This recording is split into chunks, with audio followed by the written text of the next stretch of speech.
Olá, ouvintes do podcast Tá de Clinicagem, bem-vindo a mais um episódio. Eu sou o João Mendes. Eu sou o Frederico Amorim.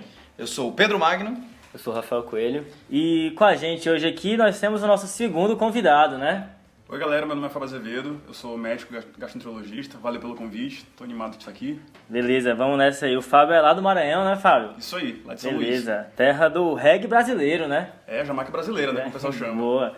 E do Guaraná Jesus também, o que eu... Boa, saudade. Memória que lembra quando a gente fala do Maranhão, né? Eu acho que é a Jamaica brasileira, porque tinha uma rádio que lá da Jamaica que o pessoal do Maranhão conseguiu ouvir. O AM chega longe, né? Chegava...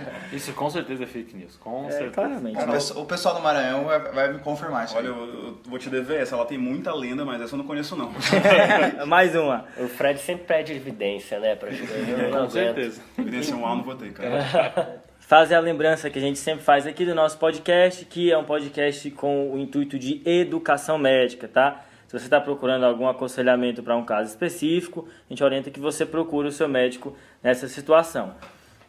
Como já é tradição no podcast, né? Quando não é o Pedro que começa, é algum episódio de caso clínico e que a pessoa que começou o podcast sabe o resultado do caso. Nenhuma das outras pessoas aqui sabe o caso clínico.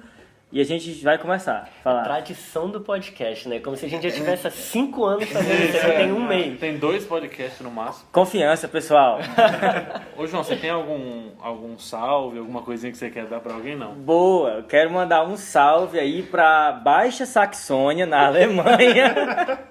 E um salve aí pra Oslo, tá? Porque nós temos ouvintes nessas localizações aí. Se você tá ouvindo isso, nosso ouvinte aí da Saxônia, manda um abraço aí pra gente, entre em contato através das nossas redes sociais, tá? Mamãe, eu sou internacional.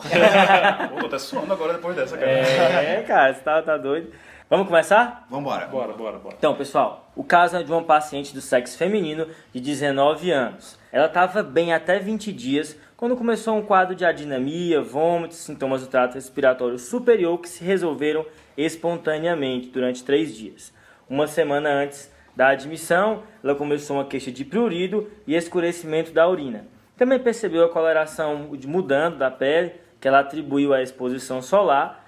4 dias antes da admissão ainda teve uma cefaleia, que ela se automedicou com paracetamol, também com pseudoefedrina e um combinado de paracetamol, aspirina e cafeína. 3 dias antes da admissão, a mãe da paciente resolveu levá-la a outro pronto-socorro por conta desse quadro de alteração da cor da pele. Certo? Ela também se queixava de hiporexia e uma perda de 3 quilos no último mês. Negava diarreia ou dor abdominal. O relato desse atendimento em outro hospital é de sinais vitais normais, porém pele e conjuntiva ictéricas, com o restante do exame sem alterações.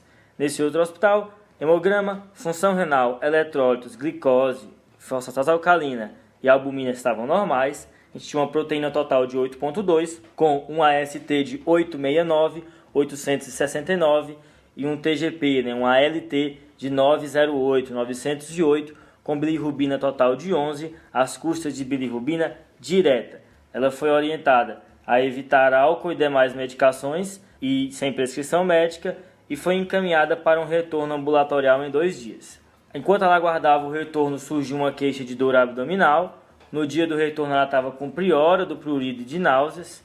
Trazia exames que foram pedidos nesse contexto do PS, com sorologias para EBV normais, hemograma, amilase, lipase, proteínas também na normalidade, TJ e TGP nos mesmos níveis, bilirrubina de 15 às custas de direta, com TAP e TPA normais, urina 1 normal, com ultrassom, com colelitíase, vesícula biliar com paredes espessadas, fígado e duto biliar comum com aparência normal, e aí ela foi transferida então desse ambulatório para um novo hospital. Acho que começando a entender o problema, né, a gente vai fazer a representação do problema com o que a gente tem até agora. É uma mulher de 19 anos que já faz então uma história de 20 dias no total de quadro de vômito, prurido, alteração da cor da pele, mas muito também sintomas sistêmicos, né, mal-estar, tem um pouquinho de dor abdominal também. E uma outra informação que foi falada é que fez uso de alguns remédios de maneira não prescrita, né? E aí essa representação do problema já vai incluir um fato de que ela já chega com os exames laboratoriais de outro serviço alterados. ela já chega com quadro de lesão hepática aguda, que são o TGO e o TGP, ou a ALT, a AST. Teve essa mudança, né? Durante toda a minha faculdade eu falava TGO, TGP, e agora só ouço falar de AST, ALT. Rafael, como é que você decorou isso daí, Rafael? É tipo aquela mudança ortográfica, né, que teve da língua portuguesa semana passada. Dispneia com acento e dispneia sem acento, né? Nossa, diarreia não tem mais acento, cara. Sempre Se o gastro coloca diarreia com acento, o que você faz? Mas na gastro, o que me pega é o H da doença de Crohn. É difícil. Onde é esse aí é um H? teste, aí é um teste. Os 2 anos da Garça você passa aprendendo isso, você sabe. Exato. Bom, TGO e TGP, né, são dois tipos de aminotransferases, né, são marcadores de lesão hepática, marcadores, então, de inflamação, de hepatite.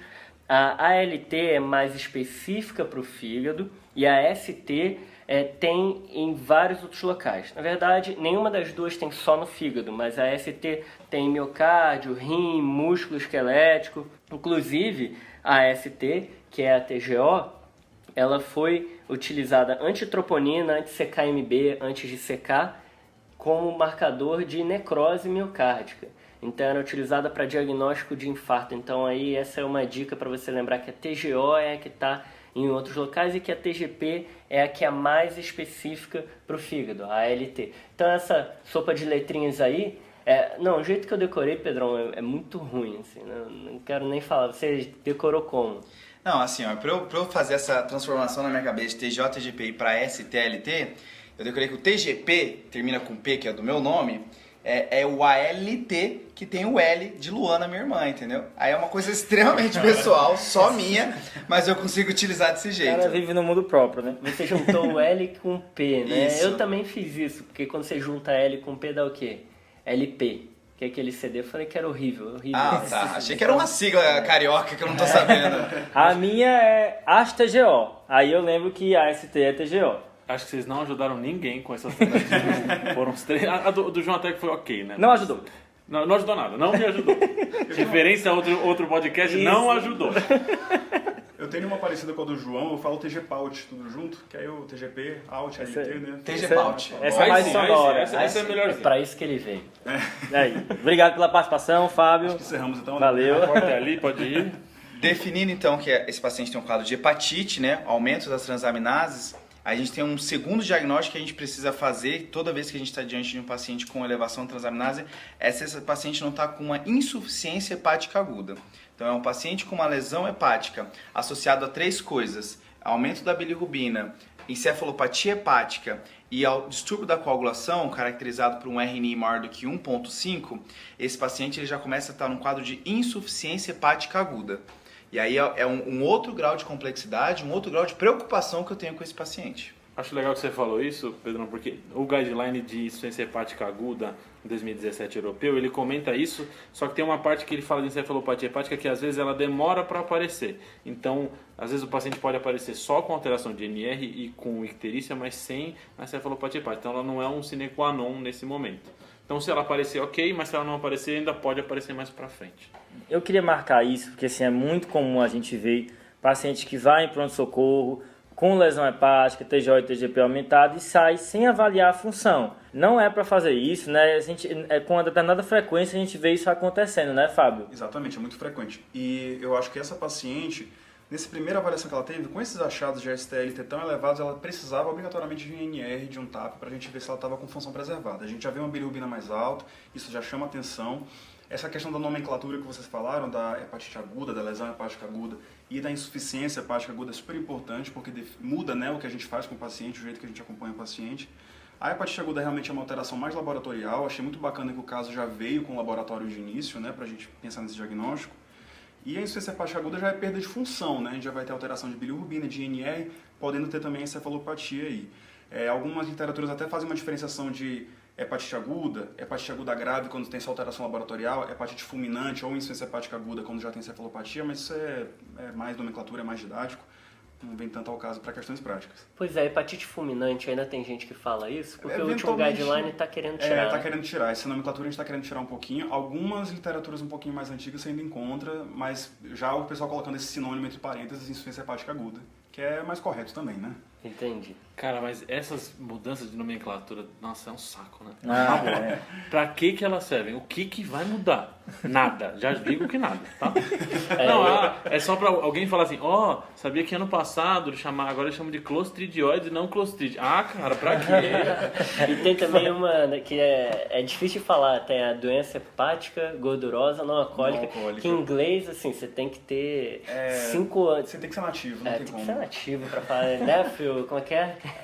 O pessoal, a abreviação o pessoal fala NEFLD, né? NEFLD. Mas é meio feio, né? Eu também prefiro falar em português. Bom, eu acho que então a gente tem uma paciente aqui jovem, né, de 19 anos, que começa um quadro de pródromos, que a gente muito mal definido, de adinamia, e abre um quadro de prurido, icterícia, tem hepatite, ela tem hepatite. Quando você fala de hepatite, de lesão hepática, de aumento de aminotransferases, que nem o Pedro falou, são as gavetas, né, a gente tem que pensar em causas virais, drogas, causas autoimunes, doenças metabólicas, e aí no contexto agudo mais Wilson, porque a hemocromatose também dá lesão hepática, mas é mais crônica, álcool, esteatose, que também é no contexto mais crônico, causas vasculares, e aí dentro das vasculares, isquemia aguda, Budd-Chiari, aquele cara que tem isquemia aguda pode ser também no contexto de uso de cocaína, e se a paciente é gestante, a gente pode pensar em HELP, esteatose hepática aguda. Sendo essa paciente jovem, nesse contexto de uma piora hepática aguda, e a princípio que ela não tinha nenhuma doença anterior, né, não tem nenhuma doença hepática crônica, a gente vai ter que pesquisar isso no exame físico depois, eu ficaria aí com causas virais, drogas, causas autoimunes e doença de Wilson principalmente. Se ela tiver gestante, HELP, esteatose hepática aguda da gravidez. Acho que isso você falou, Rafa, só um a mais talvez são as infiltrações malignas do fígado, né? Então, talvez linfoma ou alguns outros neoplasias que podem infiltrar o fígado e causar hepatite. Uma causa neoplásica para essa alteração. Agora, disso que você falou, acho que só pegou o Wilson porque, assim, clínica médica, o pessoal gosta de doença rara e tal, eu ficaria com as outras menos o Wilson nesse momento. Joguei essa. Mas ela tá numa idade ali que pode abrir um Wilson, né? Raríssimo, né? Acho que é importante nesse primeiro momento a gente pensar nas quadras virais que o Rafa falou, a gente tem que pensar nisso. Álcool também é um contexto que a gente tem que ser perguntado sobre os antecedentes dela. Só queria pontuar que eu achei a listagem de etiologias que o Rafael fez muito bacana, e lembrando realmente que hemocromatose e doença hepática gordurosa não alcoólica geralmente cursam com alterações crônicas, né, de aminotransferases, não um quadro agudo, mas etiologia viral, autoimune, Wilson e medicamento principalmente, né. Eu tenho até um macete legal que eu gosto de usar quando as aminotransferases sobem assim em torno de 1000. Ela não chegou a isso tudo ainda, né, mas Bateu na trave aí. tá próximo do de 1000. Que é ML de 1000, né? M de micro-organismos, que seriam as hepatites virais, o I de isquemia ou de imune, né? Que entraria hepatite autoimune, e o L é péssimo, mas é de loló, é de droga, e seria de medicação, né? Então, é um macete bacana pra gente lembrar das causas principais.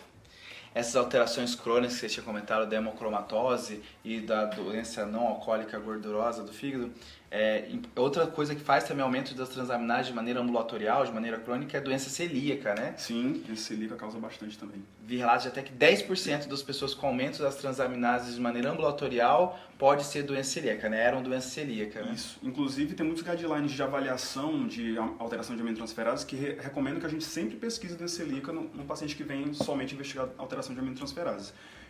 A relação é tão importante que quando o paciente faz a dieta isenta de glúten, ele já tem recuperação dessas enzimas e elas voltam ao normal. Ótimo. Só um exame que eu achei que faltou aí pra gente ver é CPK, né? Paciente com rabdomiólise pode fazer lesão hepática também. Só queria saber do CPK aí dele. Nossa, eu gostei bastante dessa regra aí do Fábio, só para relembrar. Então, 1000 é um mnemônico para decorar causas transaminases acima de 1000, M de micro-organismo, o I são 2, né, isquêmico ou imune, e o L de loló, para decorar aí as drogas, as dorgas, né? Pode ir pro Instagram. Pode, vai, né? Mais 18. Beleza. Mais 18, com Eu só queria, essa lembrança da CPK do Fred foi bem legal, que eu uma vez vi um caso que estava sendo conduzido como hepatite alcoólica, paciente com aumento de transaminases, com icterícia, e no final era uma leptospirose que faz aumento de TGO aí por conta de lesão muscular e também faz hiperbilirrubinemia, né? Lembrar que a leptospirose também pode fazer uma lesão hepática grave, inclusive com níveis de ALT super altos. Eu já vi uma leptospirose com 13 mil de ALT. Meu então, Deus! Com insuficiência hepática grave também é uma causa que a gente tem que lembrar, principalmente em regiões endêmicas, etc. Você comentou também do álcool, eu acho que é interessante a gente só falar algumas coisas bem rápidas do padrão que essa paciente apresentou. Ela tem uma ST menor que a ALT, né, uma TGO menor que a TGP. Isso fala um pouco contra, né, a etiologia alcoólica. Geralmente na etiologia alcoólica a gente encontra uma TGO maior que uma TGP, uma ST maior que a ALT. Isso principalmente porque o álcool, né, paciente que tem dependência alcoólica, que é um antilista crônico, ele reduz a produção de piruvato, que a LT-ALT, a ST-ALT são dependentes, né, do piruvato para sua formação. Mas a LT depende mais do piruvato que a ST, por isso tem essa desproporção. Acho que agora sim, terminando essa primeira parte, o João vai começar a falar do exame físico. Uma coisa então que eu estou querendo saber muito, já que a gente comentou da gravidade do quadro de insuficiência hepática aguda, é se ela tem algum sinal de encefalopatia, né? Tanto no exame neurológico, como flapping e tudo mais. Eu só queria fazer uma outra observação, você falou de gravidade agora, Pedro. As enzimas da paciente, a STLT, são enzimas que estão presentes tanto dentro no citoplasma dos hepatócitos quanto nas mitocôndrias, né? E são enzimas que a gente tem que lembrar que não necessariamente se correlacionam com necrose hepatocitária. Às vezes pode ter só um processo inflamatório e elas, pela alteração de permeabilidade da membrana, elas podem extravasar, né? Então a gente tem que ter essa noção que a STLT não necessariamente condiz com o status inflamatório histológico. Então é uma coisa que a gente tem que pensar, que às vezes a gente vê níveis muito elevados de enzimas, nossa, é muito grave, não tem necessariamente essa correlação. Tipo com biópsia, assim, né? Exatamente. Você pode estar a ST e a LT muito alterado, com a biópsia pouco com a biópsia só com alguma inflamação sem necrose, isso pode bacana. acontecer. Por isso que a gente tem que se guiar com exames de função, como bilirrubina, Tá. INR, tá? Eu acho que então a gente pode pensar também, além das causas virais, nessa paciente jovem, ela usa paracetamol, né, que você comentou. O paracetamol, é a causa mais comum no mundo, principalmente em países desenvolvidos, de hepatite aguda, insuficiência hepática aguda. Aqui nos países subdesenvolvidos, aí entram as causas virais, né, principalmente. Certo.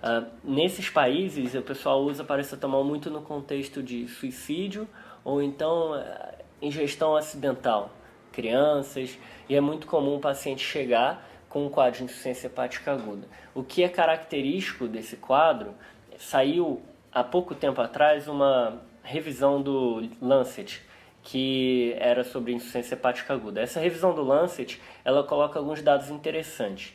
No paciente com insuficiência hepática aguda, você tem alguns fatores prognósticos. Um deles é saber qual que é a etiologia.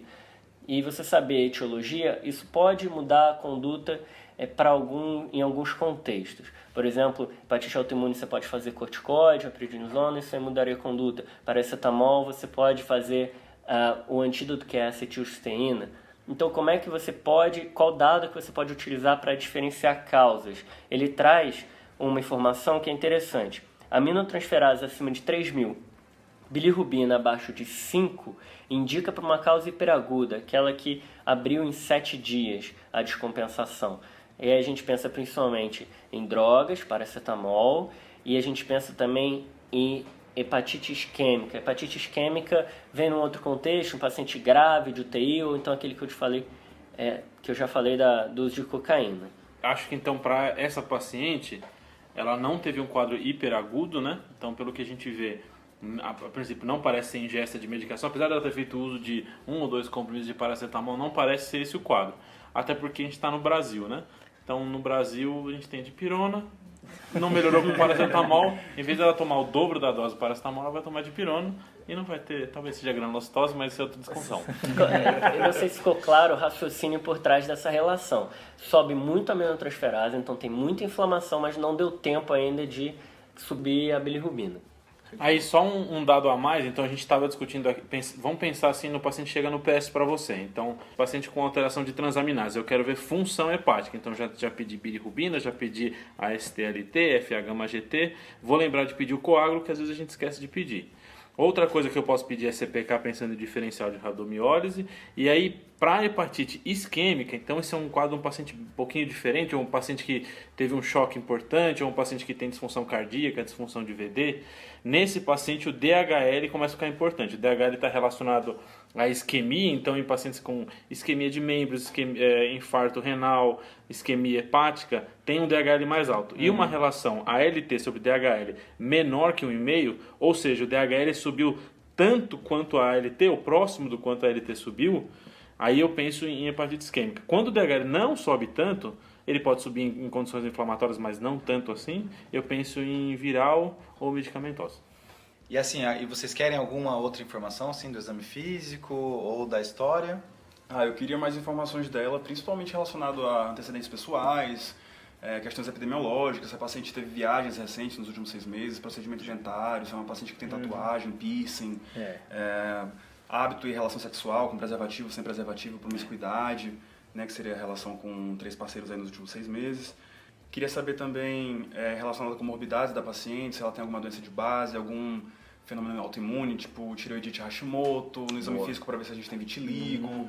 Uma coisa que é interessante, que eventualmente cai até em prova, relacionada com a hepatite autoimune, é se a paciente, né, uma paciente de sexo feminino, jovem, se ela tem acne ou então amenorreia, são coisas que a gente pode relacionar também com a hepatite autoimune. Massa. Então, são informações aí que eu queria dela também, e principalmente no exame físico agora, se ela tem algum sinal aí de cefalopatia, né, de alteração neurológica. Acho que uma outra coisa do exame físico é ver se ela tem algum sinal de hepatopatia crônica, né? A gente quer saber se isso é uma lesão hepática aguda ou é um paciente que já tem um rim crônico que agudizou agora, né? Então, esse diferencial é importante para a gente pensar em etiologia. Fígado crônico. O que eu falei? Rim. Até porque às vezes evolui de maneira subclínica, o paciente nem percebe, né? Então, dando um pouco dos dados que vocês pediram, a paciente há 3 meses ela teve um parto por via vaginal de uma criança saudável, a termo, sem intercorrências, que ela amamentou por 2 meses. Os exames do pré-natal dela para HBV, HCV e HIV eram todos negativos e ela não foi informada de qualquer alteração de exames hepáticos. Ela possui enxaqueca, utilizando pseudoefedrina e um combinado de paracetamol, aspirina e cafeína. Há 18 meses, ela colocou um piercing e o Fábio foi em cima, numa loja. Nunca recebeu transfusões, nega viagens recentes, não toma outras medicações, não usa suplementos, não possui alergias, tabagista 3 maços anos, bebe raramente, não usa drogas, tem um parceiro fixo, que é o pai da criança, não possui exposições industriais, contato recente com pessoas doentes ou trauma. A avó paterna faleceu de cirrose alcoólica, o avô paterno de câncer de pulmão e tem parentes maternos com diabetes mellitus tipo 2 e asma e não tem outro relato de doença hepática na família. O exame físico da avaliação nesse novo pronto-socorro agora na transferência é de uma paciente com PA de 140/80, demais sinais vitais normais, alerta orientada sem alterações no exame neurológico, ictérica 4 cruzes, sem telangiectasia, sem eritema palmar, com abdômen flácido, sem dor, distensão ou organomegalia e o restante do exame físico inteiramente normal. E aí, pessoal? Eu parecia aquele pai chato assim, botou piercing, né? Eu acho que esse exame físico nos deixa um pouco mais tranquilo, a gente não vê nenhum grau de encefalopatia pelo que foi descrito. E apesar dela ter um pré-natal recente, o tempo dos sintomas dela é mais curto, né? Então ela ainda pode ter tido uma infecção recente de algum vírus. Então não é o fato dela ter tido pré-natal há 3 meses atrás que impossibilita dela ter um quadro viral agora, né? Eu tenho algumas dúvidas para ela, assim. Ela fez ingesta recente de comidas mal lavadas ou crustáceos crus? Como assim, cara? Como Brisada. assim? Meu Deus, cara. Fred. Solta a vinheta da brisada. A gente vai ter que tirar. Vamos criar Tem que essa ter vinheta. vinheta. Putz, Não, tem que pô, ter. mas isso é bem simples. Eu quero tentar Bem simples. excluir as hepatites, né? Então, hepatite C, não teve transfusão. Teve esse contato aí com piercing, etc., mas hepatite C não teve transfusão. Hepatite B, ela tá com o mesmo parceiro antes na gravidez, quando ela já tinha as sorologias negativas. Hepatite A, que tem relação com comidas mal lavadas, aquela transmissão fecal oral. Aí D e E depende de onde ela é. Ela veio da Índia, ela é da Amazônia, de onde essa mulher é. Se esses dados epidemiológicos não estiverem presentes, diminui a probabilidade dela ter uma hepatite viral. E aí a hepatite autoimune fica mais forte nela. Mulher, 80% das hepatites autoimunes são em mulheres, e aí eu vou mais direcionando. Então, por isso que eu perguntei isso. Mas e o crustáceo? Crustáceos crus, ué, não tem essa transmissão de hepatite Sim. A por crustáceos crus? Tem Também isso tem. é até tipo questão de prova, Isso assim. que Não Você- sabia, não Eu sabia. acho que crustáceo Tem outras- transmite tudo. Tem outras, tem um monte de coisa de crustáceo. Né? É que eles meio que filtram tudo de ruim e fica neles, né? Então, E aí a gente pega e come. é cru, né? Coliforme fecal, Cru. vírus A, tá tudo ali. Que beleza. E lembrando que a hepatite D é só no contexto da hepatite B junto, né? Então você não consegue ter hepatite D se não tiver hepatite B ali. Só umas observações também, essa questão do piercing, né, que vocês comentaram, é importante sempre para a gente pensar em exposição a hepatite de transmissão parenteral, mas ela já colocou há bastante tempo, né, tem 18 meses, a gente se preocupa mais quando são nos últimos 6 meses da colocação do piercing ou de uma tatuagem, para a gente pensar como correlação causal, assim, para a doença. Não deve ter sido isso. Provavelmente não. E lembrar também que o Fred falou, ela tá com o mesmo parceiro diante da gravidez, não sei se posso confiar no parceiro, então a gente tem que taxar de qualquer forma todo mundo. É verdade. Tá? Brasil. É verdade, seria... Bom, eu acho que a gente tem que lembrar, além da hepatite B, A, D e E, a gente lembrar C não dá tanto, né, essa lesão aguda, lembrar de outros vírus que causam hepatite aguda. Então, herpes, varicela zoster, CMV, EBV, são todos da família dos herpes, né? É tudo vírus herpes. Então, herpes pode dar hepatite. E aqui no Brasil, febre amarela, né? Febre amarela. Eu tive um paciente, não tem nada a ver, mas o paciente, 50 anos, chegou na fila para se vacinar, achou a fila muito longa, foi embora, isso no ano passado, e aí viajou, pegou febre amarela, insuficiência hepática aguda, morreu. Caramba. Então, Putz. eu não esqueço mais, febre amarela está sempre no meu diagnóstico diferencial de hepatite aguda.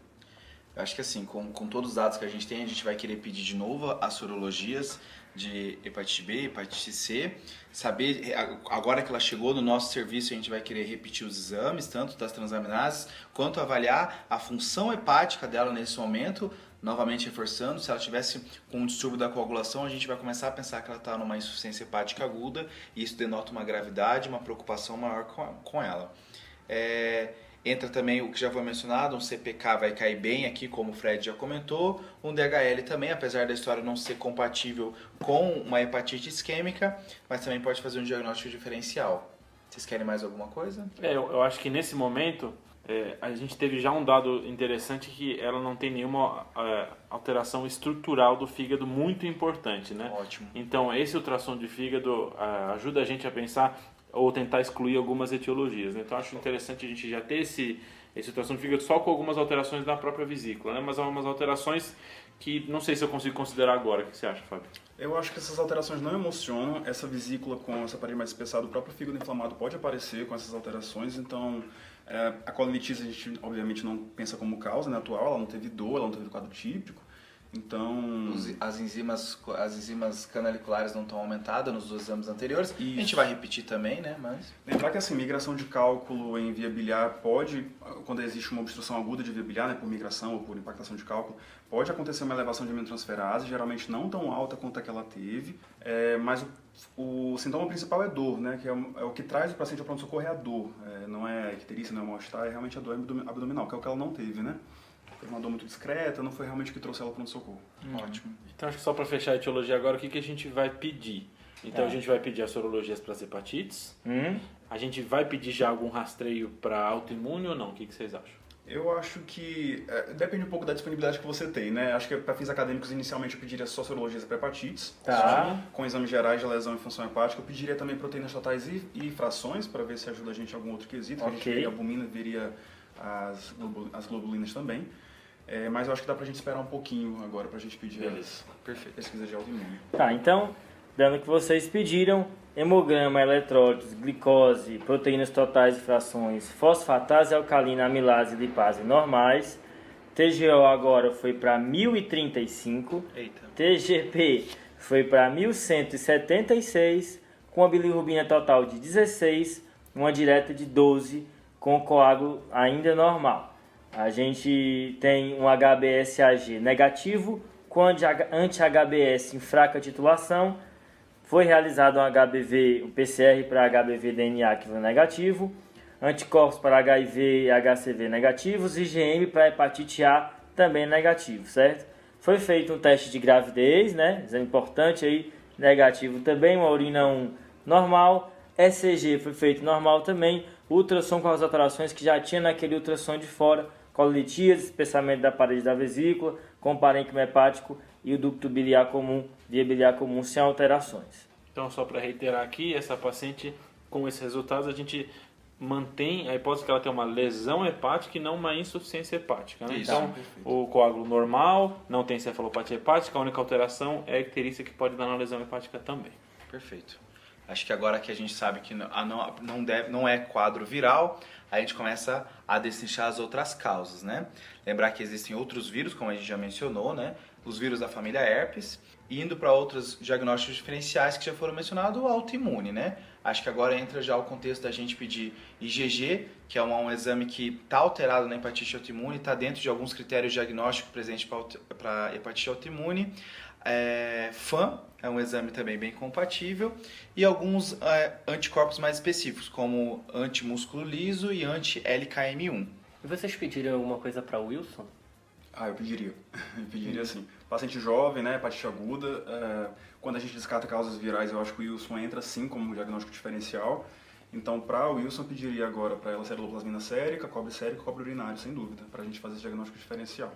Lembrar que algumas pistas para a doença de Wilson que ela não teve manifestações neurológicas, né? O paciente com doença de Wilson pode ter disartria, alteração de marcha, distonia, anéis de casa e flecha. E outra coisa que a doença de Wilson pode fazer também é anemia hemolítica, né? A princípio o hemograma estava normal, né, João? Normal, eu bloqueei essa parte. Mas ainda pode ser, né? São só sinais. Interessante você falar da anemia hemolítica, isso é uma coisa muito legal nas hepatites agudas. Quando a gente pensa no diferencial de uma anemia autoimune para a doença de Wilson, os dois podem cursar com anemia hemolítica.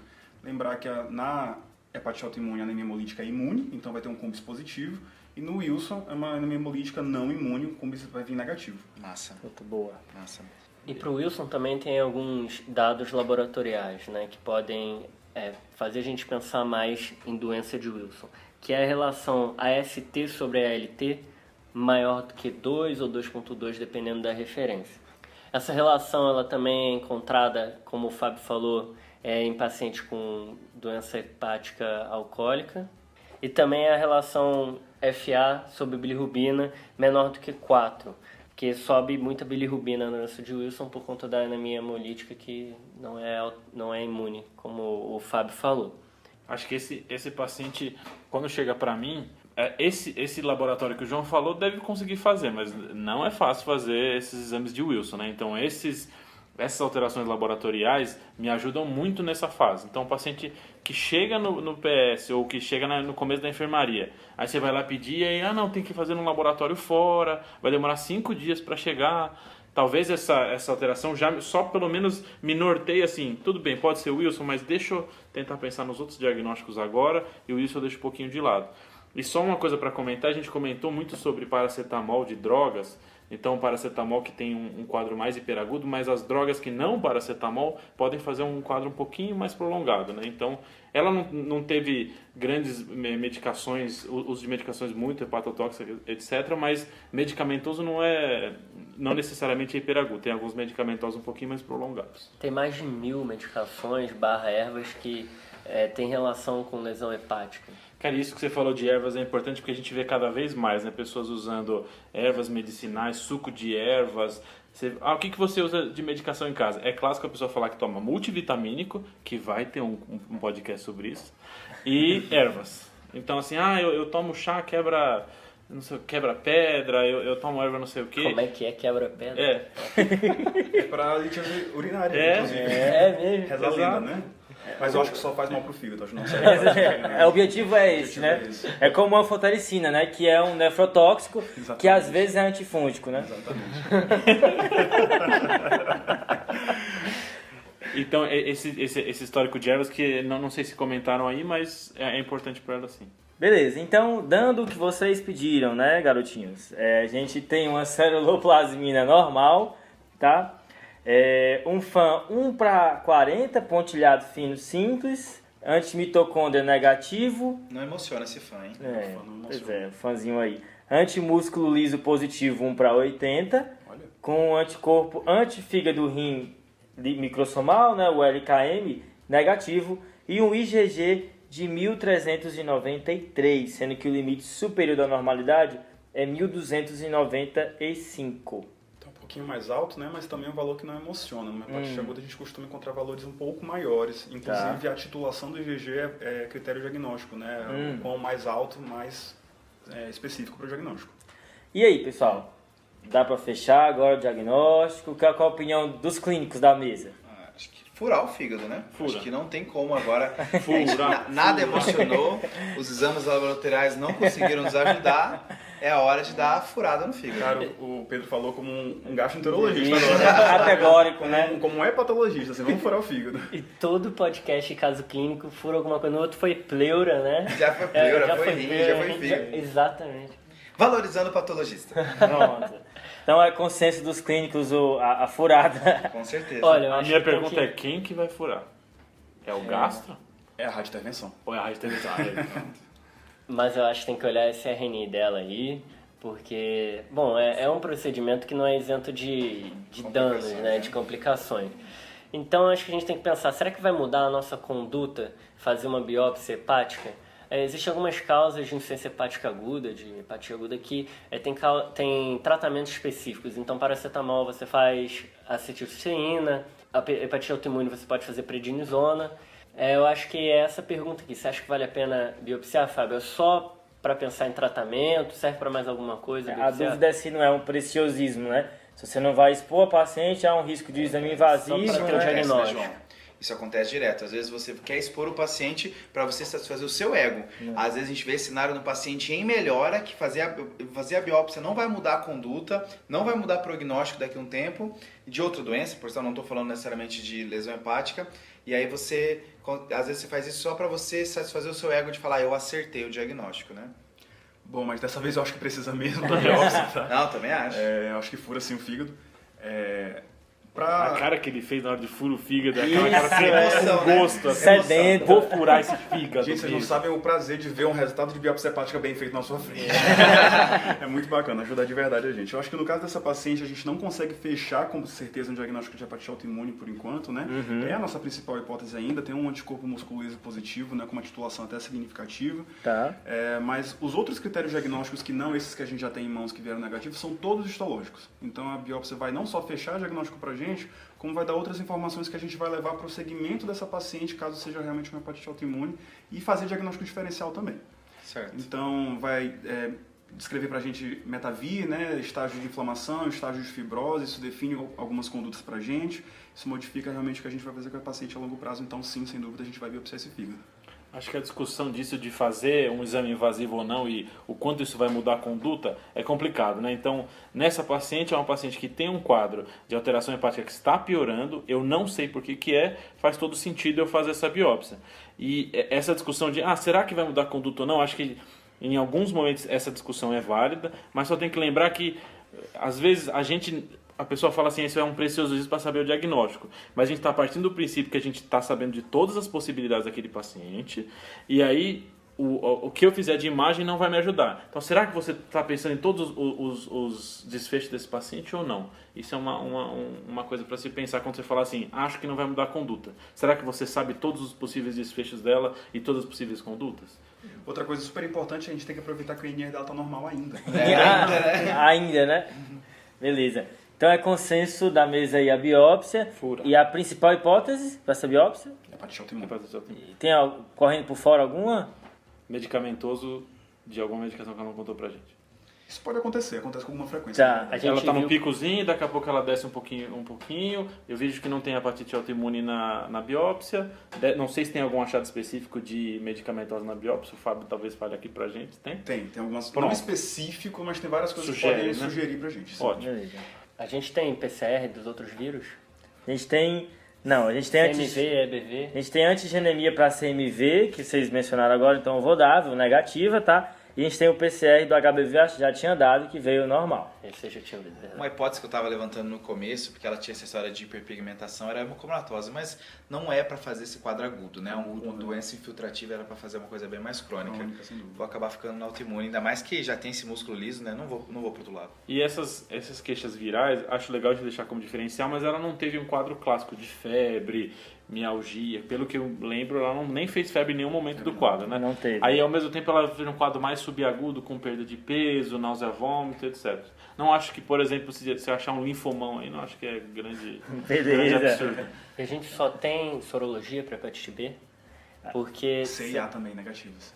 E se tivesse só sorologia para hepatite B, com um HBS negativo e um paciente que abre esse quadro agudo no contexto de um glicocorticoide, imunossupressor, será que a gente poderia pensar que é uma reativação de hepatite B num paciente que tinha uma infecção oculta ali há muito tempo? Pode pensar. Sempre que a gente vai imunossuprimir um paciente que tem uma história de uma infecção prévia por vírus B, ou até ter só uma sorologia com um anti-HBC total positivo isolado, a gente tem que dosar carga viral para vírus B para ver se ele tem realmente vírus circulante ou se não tem, e idealmente a gente vacina antes, se for realmente o caso de uma infecção, de não ter havido soroconversão, para a gente evitar a reativação. Então a gente tem que pensar em reativação sim.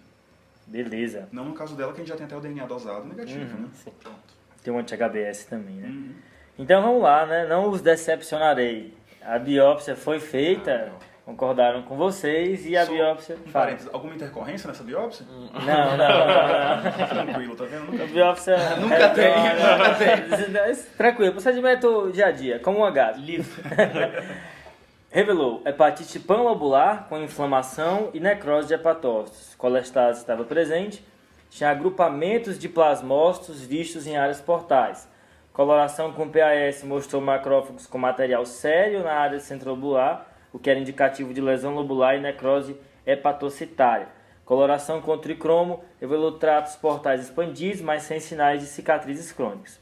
O laudo final veio como uma hepatite panlobular grave, com sinais sugestivos de hepatite autoimune, não podendo excluir outras hepatites agudas, especialmente hepatite A. A quantificação de cobre foi feita, veio de 54 microgramas por grama de tecido, o que é maior do que 35, que é o limite superior, mas menor que a 250, que é algo que sugeriria mais doença de Wilson. E aí, o patologista deixou aí para vocês. Dá para fechar o diagnóstico agora? Eu tenho um pouco de dificuldade de fechar diagnóstico, acho que esse termo é um pouco pesado para esse caso. Tá. Mas assim, a gente tem uma paciente com epidemiologia que é adequada para hepatite autoimune, com um quadro laboratorial que é adequado para hepatite autoimune, temos uma sorologia positiva que é o antimúsculo liso e temos uma biópsia que tem achados que são compatíveis também. Eu queria um pouco mais florido, né? Queria a hepatite de interface, né? Inflamação de interface na biópsia, queria a lesão de saco-bocado, que são coisas que dão mais peso para esse diagnóstico, né? Dá mais força para esse diagnóstico. Mas com essa biópsia eu começaria assim corticoide para ela, pensando em hepatite autoimune. Achei legal sua ponderação, Fábio, de não fechar, né? Porque a própria resposta ao corticoide, que só o tempo vai me dizer, é outra coisa que vai entrar aí no conjunto para eu favorecer essa hipótese, né? Inclusive, é um dos critérios diagnósticos também a resposta ao corticoide. Tá, Ótimo. beleza. E como é que faz normalmente o corticoide? Geralmente a gente faz, pensando no peso da paciente, a gente tenta fazer em torno de 1 mg quilo por dia, não precisa ser tão certinho assim, a gente pode fazer 0,7 kg por dia. A gente tende a usar mais corticoide via oral, né? A gente faz realmente prednisona de escolha, mantém essa dose, quando a gente inicia, a resposta é muito rápida, então 3 dias depois, 2 dias depois, a gente já tem uma queda da aminotransferase, a gente já pode avaliar essa resposta, e a tendência é fazer acompanhamento laboratorial depois com o segmento da medicação. Acho interessante esse negócio que você falou, Fábio, e que o João também falou de fechar. Quanto mais você estuda exames de imagem e biópsia, mais você vê que eles não fecham o quanto você esperaria que eles fechassem. Em várias doenças você quer que tenha uma coisa que diga assim, tem essa doença. E quanto mais você estuda essas doenças, você vê que o quadro clínico acaba sendo importante, o somatório das coisas vale mais do que só aquele exame A alterado. epidemiologia, né? Raciocínio é sempre clínico epidemiológico. É o né? famoso correlacionar com a clínica. Né? Isso. A não ser que você ligue pro patologista e fale assim, cara, me ajuda, por favor, escreve nesse laudo também. Sempre tem aquele, você já sabe que é o seu brother aí Exatamente. nessa hora, né? Aí é o brasileiro. Beleza. Então, o diagnóstico provisório foi levantado mesmo como hepatite autoimune, foi iniciado prednisona 60mg, a paciente teve uma resposta super boa, teve alta no 10º dia de internação, com TGO na casa de 80, TGP normal, e evoluiu ambulatorial aí com desmame progressivo do corticoide e introdução de azatioprina aí na dose imunossupressora. Uma melhora rápida, né? Bem que o Fábio tinha dito, Isso, né? beleza. Final feliz aí pro caso, né? Beleza. A gente queria agradecer o Fábio pela presença aqui dar o nosso depoimento, né? Que o Fábio era um dos residentes da Gastro que, quando chegava para responder uma interconsulta, quando a gente ia discutir um caso lá no ambulatório, a gente dava graças a Deus que era ele. Cara, muito bom. Muito obrigado por ter vindo. Foi ótimo e você acertou na mosca aí. Muito obrigado, Fábio. Bom demais. Valeu. Eu quero agradecer o convite, viu? Gostei pra caramba também de participar e quando quiserem, estamos à disposição, viu? Valeu. Detalhe, são 1h12 agora, da manhã. Guerreiro. Guerreiro. Todo mundo vai trabalhar amanhã. Beleza, trabalhador. Valeu, Valeu, pessoal. pessoal. Falou, valeu. Tchau, tchau.